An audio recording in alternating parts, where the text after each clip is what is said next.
All right, let's talk about two of the most fundamental concepts you need to know if you're building or supporting any kind of software: logging and monitoring. Seriously, this stuff is the bedrock for understanding what your system is actually doing at any given moment. So let's dive right in. So let me ask you this. Your application's running, everything seems fine, and then bam, users start reporting an error. Can you actually see inside the system to figure out what just went wrong?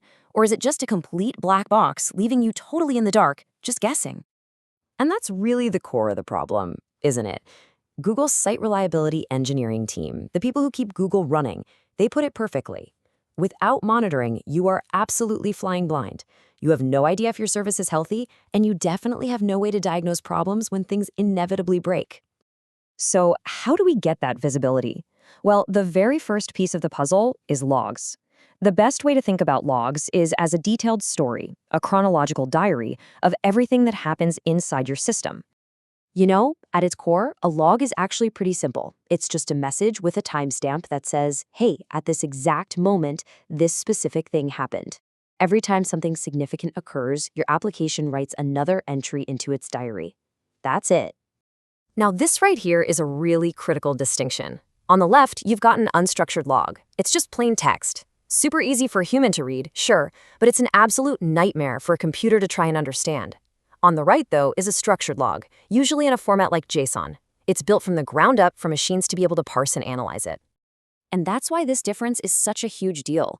Look, when you've got millions, maybe billions of log entries pouring in, you can't just read them all. It's impossible. You need computers to do the heavy lifting, searching, filtering, finding patterns. And that only works if the logs have a consistent, structured format. Okay, but not every single log event is equally important, right? That's where log levels come in. We use levels like debug, info, warn, and of course error to categorize how severe an event is. This lets us filter out all the routine noise, the everything is fine messages, and focus on the critical alerts, the something is on fire messages. It's all about finding that signal in the noise. All right, moving on to our second big concept, metrics.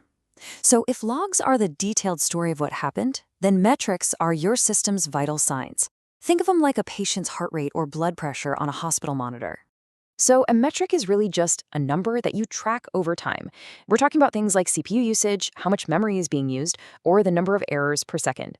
These numbers get collected at regular intervals, which creates what we call time series data. And that kind of data is absolutely perfect for drawing graphs and spotting trends. And this brings us to a really crucial point. Here's the difference in a nutshell. Metrics tell you what happened. A dashboard graph can show you a sudden, massive spike in errors. That's the what. But it's the logs that tell you why it happened, by giving you the nitty-gritty context behind every single one of those errors.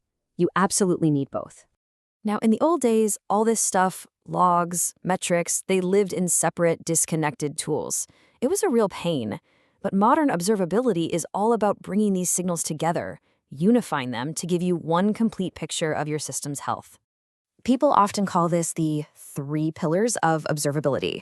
We've already covered metrics, that's the what, and logs, which is the why. The third pillar is traces. Traces tell us where a problem is.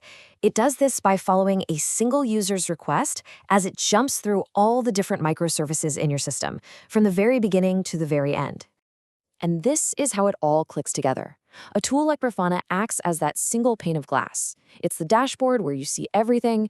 It doesn't actually store the data itself. Instead, it pulls in metrics from a system like Mimir, logs from a tool like Loki, and specific errors or traces from something like Sentry. It connects all the dots in one place. Okay, theory is great and all, but let's see how this actually works in the real world. We're going to walk through a typical support investigation, step by step, to see how all these tools and concepts come together to solve an actual problem. It almost always starts like this. An alert goes off. A metric-based alert fires because the error rate for an API just went through the roof. We look at our Grafana dashboard, and yep, there it is. A massive spike in HTTP 500 errors. We immediately know what is broken.